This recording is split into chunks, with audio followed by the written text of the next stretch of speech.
Bienvenidos al segundo podcast de Kumbal. El día de hoy abordaremos el tema titulado La confiabilidad de las escrituras. Lo expondremos con el fin de mostrar algunos ejemplos de cómo el estudio de la crítica bíblica ha llevado a algunos expertos a concluir que los registros que hace la Biblia acerca de eventos históricos son confiables, si consideramos su contexto, la evidencia arqueológica y las evidencias textuales. Acompáñame, esto es Kumbal.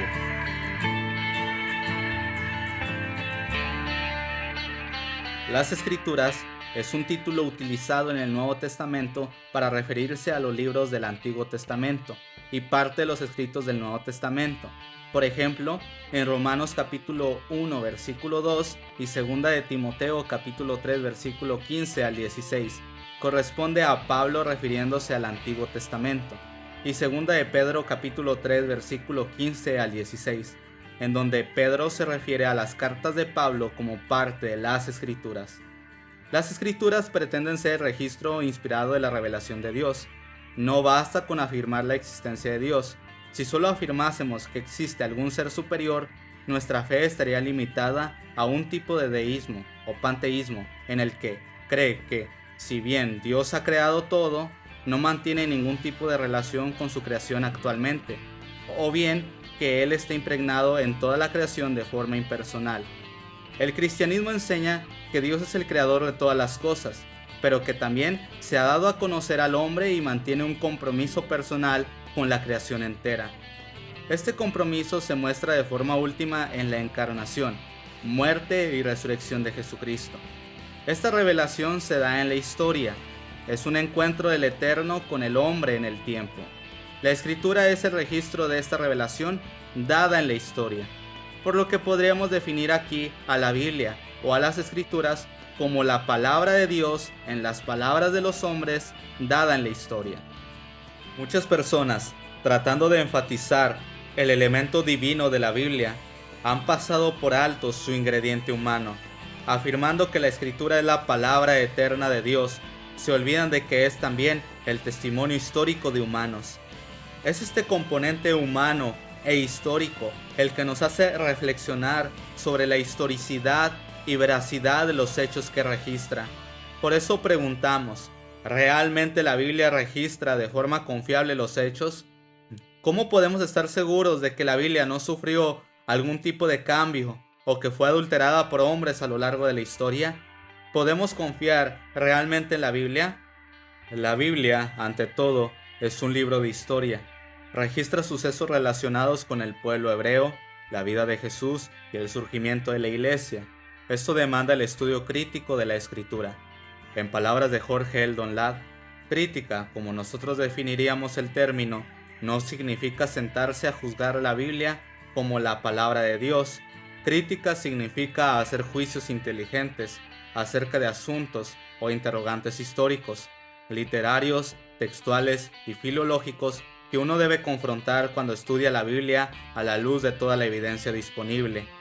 Parte del estudio crítico de la Biblia implica tratar de reconstruir el contexto de los eventos a partir de la evidencia interna y externa.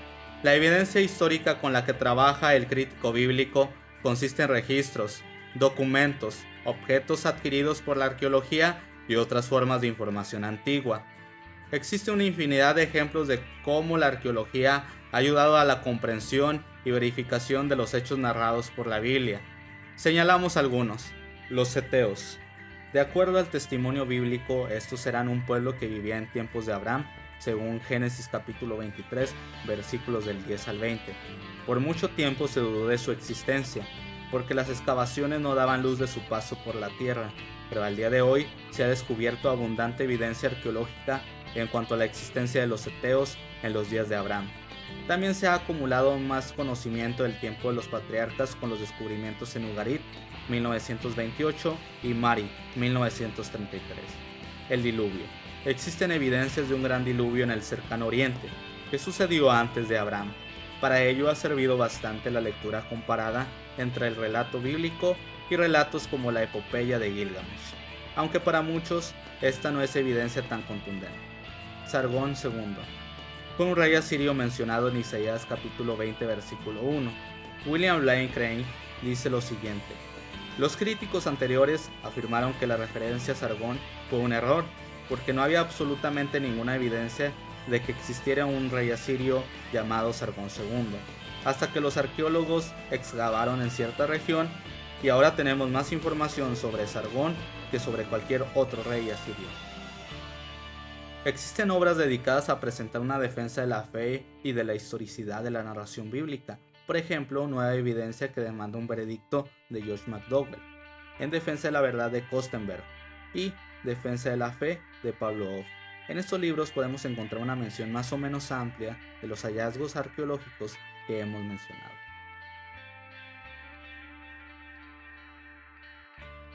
Ya hemos establecido hasta este punto que la Biblia relata acontecimientos históricos, pero ¿cómo podemos saber que la Biblia no fue alterada para concordar con los datos de la arqueología? Aunque la Biblia relate hechos históricos, ¿con qué certeza podemos confiar en el testimonio de las Escrituras? Para responder a este tipo de interrogantes, regresamos al tema del estudio crítico de la Biblia. Se ha desarrollado una disciplina llamada crítica textual. Es el estudio de las numerosas variantes que hay en el texto de la Biblia y lo relacionado al esfuerzo por recuperar el texto original. El texto original de las Escrituras se perdió por diversas razones, pero para preservar su contenido se hicieron copias a mano en el idioma original llamadas manuscritos.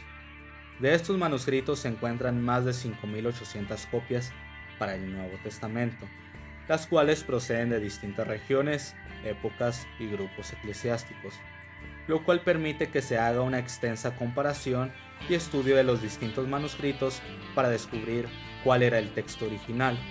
Si consultamos los resultados de la crítica textual, podríamos descartar desde el principio cualquier teoría de conspiración contra la Biblia. Con cierta seguridad se podrían detectar añadiduras u omisiones en el texto. La comparación también ha mostrado en los textos una afinidad esencial, aunque cada copia tenga un lugar y tiempo diferente. De este modo podemos tener certeza sobre cuál era esencialmente el mensaje de la Biblia. Además, la gran cantidad de los manuscritos de la Biblia le ponen en ventaja sobre cualquier obra literaria antigua. Por ejemplo, de la Ilíada de Homero tenemos 643 copias, de Heródoto tenemos 8 copias, de las obras de Platón 7 copias. No solo eso, la distancia de tiempo entre estas obras y la primera copia de la que tengamos registro se encuentra por encima de los 100 años, mientras que para el Nuevo Testamento el intervalo entre la copia más temprana que tenemos y el texto original oscila entre los 50 o 30 años. Este fragmento es llamado el P52, que contiene una porción del Evangelio de Juan. De ahí que la Biblia sea el libro con mayor evidencia textual y la obra literaria mejor atestiguada en el mundo, con una gran cantidad de manuscritos y con copias muy tempranas. Así damos por concluido el tema del día de hoy, diciendo: la Biblia es un registro confiable de la revelación divina, y casi siempre los hallazgos históricos y arqueológicos han traído confirmación al relato bíblico. Te invitamos a que vayas a la descripción y consultes la bibliografía que hemos utilizado para el desarrollo de este tema.